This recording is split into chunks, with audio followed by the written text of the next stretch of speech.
mumeze mute aho muherereye mu bice bitandukanye, ndizera ko mumeze neza. Natwe tumeze neza ku mpera y'isi, nubwo akabeho kameze nabi. Buhari wahita yibaza ati tuzi izuba riri kuva se? Iri zuba riri kuva ubu nta muntu uri kuryumva, kuko ubu turakonje, turi nka muwe 29 30 komusa -30 -29.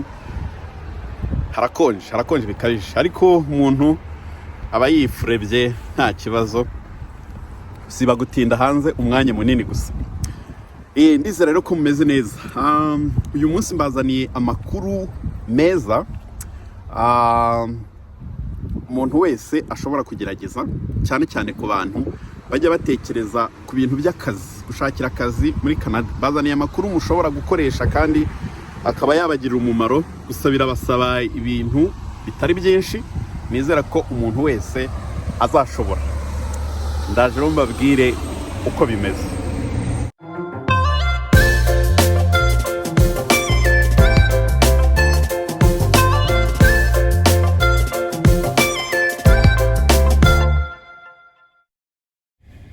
Bimeze bite rero? Maze iminsi ngenda nshakisha amakuru mu ma province atandukanye, cyane cyane ajyanye n'ibintu by'imirimo. Ngira ngo murabizi ko kubera impinduka ziriho kuri iki gihe, birasa nkaho imibare y'abantu bazagenda bagira amahirwe yo kwinjira mu gihugu izagenda igabanuka. Ariko kandi nanabibutse ko kubera impinduka z'ubuyobozi zigiye kubaho, nabyo bishoboka ko ubwo bizazana andi mahirwe, kuko guverinoma iriho iti hari imigara benshi mu gihugu, ariko kubera ko abantu batangiye kubisakuza bagatangira kuzana amapolicies abagabanya, none ishyaka riri muri opposition riti mwisubiza abantu iwabo, abantu bari hano, abajene, abantu baje kwiga, nimubareke babone ibyangombwa nk'abandi bose, bakore, batange ingufu zabo, bakontribuye ku bukungu bw'igihugu, kandi bashobora no gufasha imiryango yabo. So hari ibintu nk'ibyo ngibyo tuzagenda tureba mu kwiyamamaza, bishobora guhindura rwose ikibuga cya immigration muri ibi bihe tugiye kwinjiramo. Hanyuma rero ibintu bijyanye no kubona akazi nabyo murabizi ko hajemo impinduka.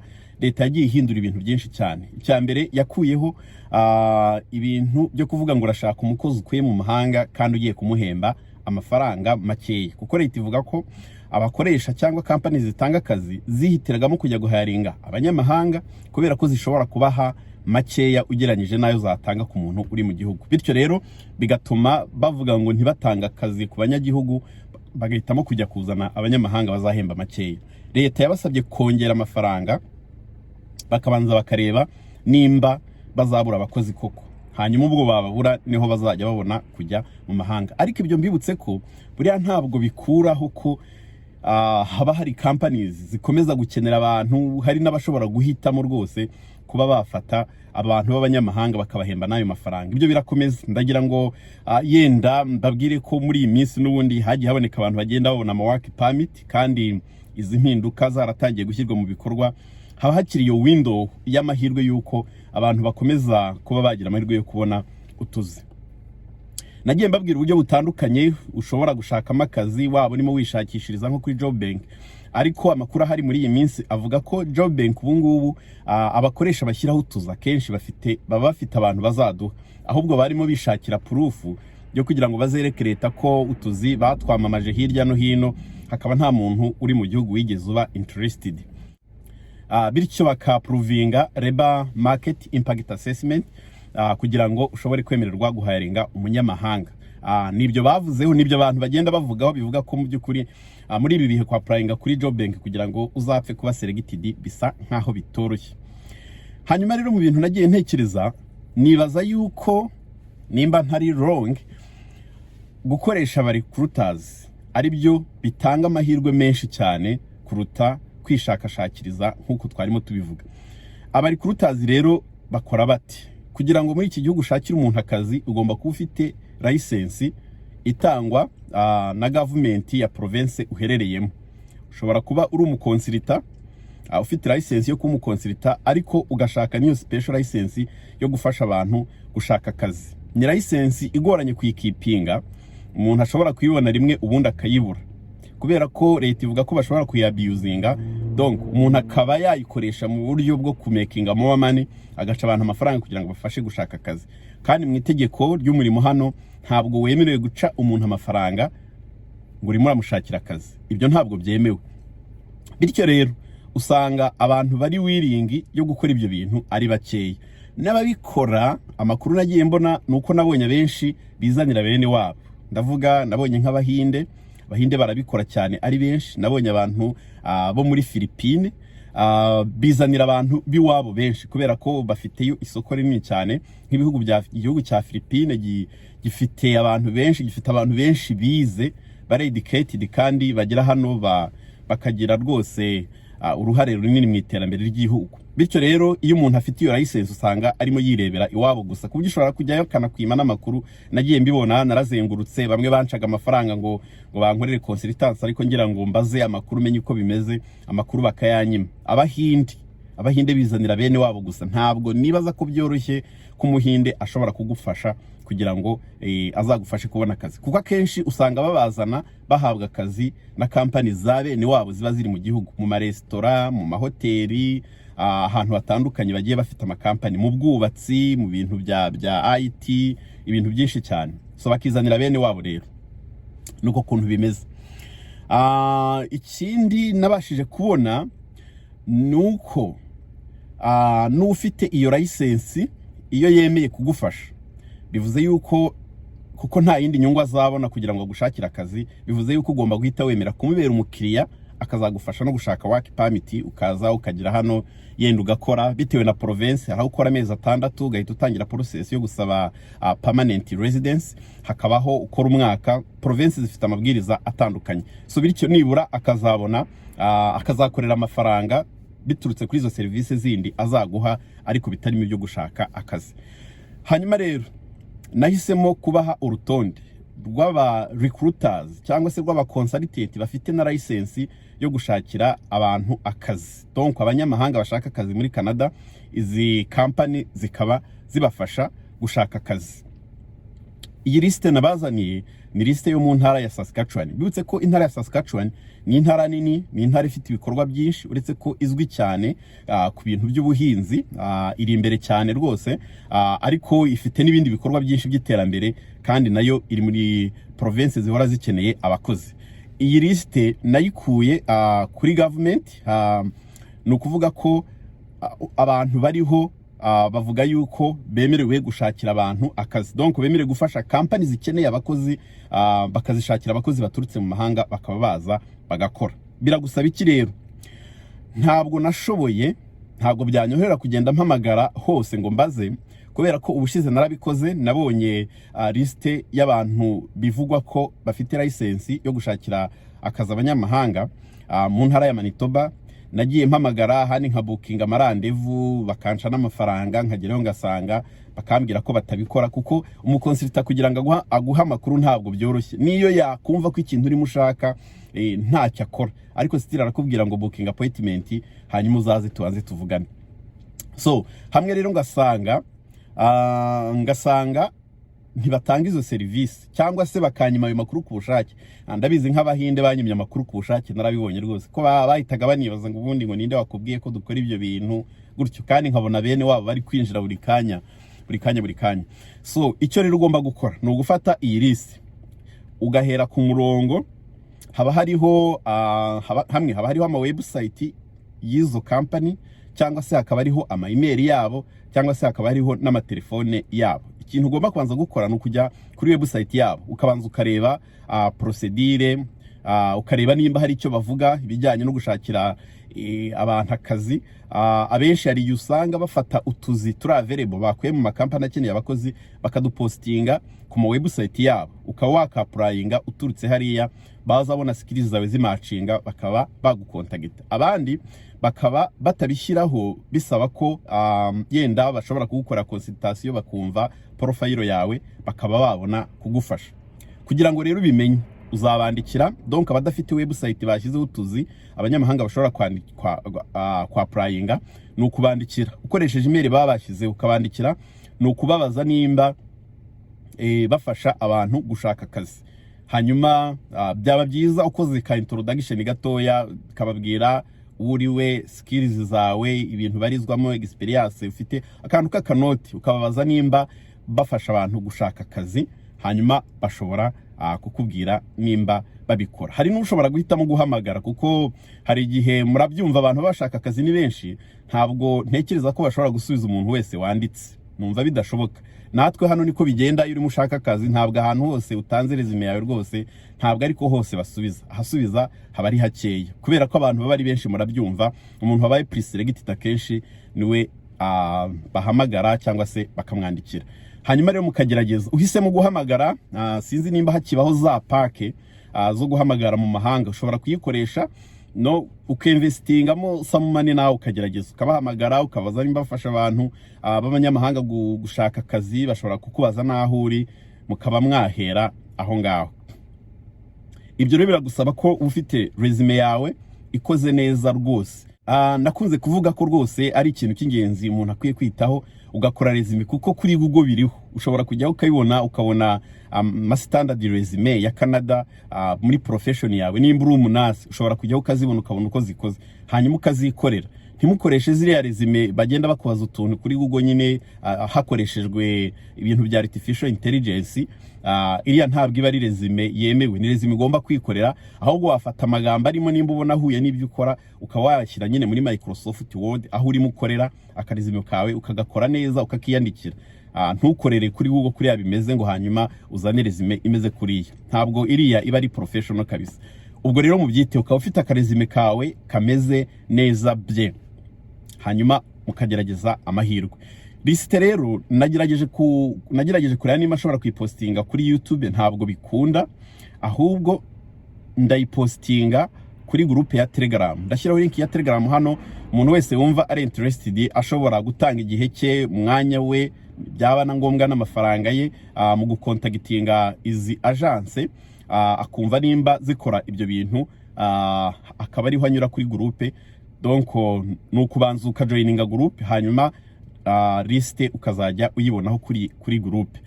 Uramutse ugiyeho, iyo ugiyeho nyuma kenshi ntabwo ubona ibyo abantu bapostinze mbere, ushobora gusaba abantu bakongera bakayisharinga, bagakomeza bayisharinga, abantu bakayikoresha. Uramutse udafite umwanya, wumva udashoboye kubyikorera, ushobora no gushaka umu agent akaba yagufasha, mukicarana.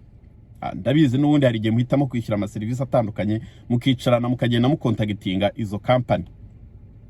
Icyo nabonye nuko mu byukuri iyo list bari ya leta, iyi list ni ya Saskatchewan, ni abantu bari approved kuba bahayaringa, bafasha company zishaka abakozi.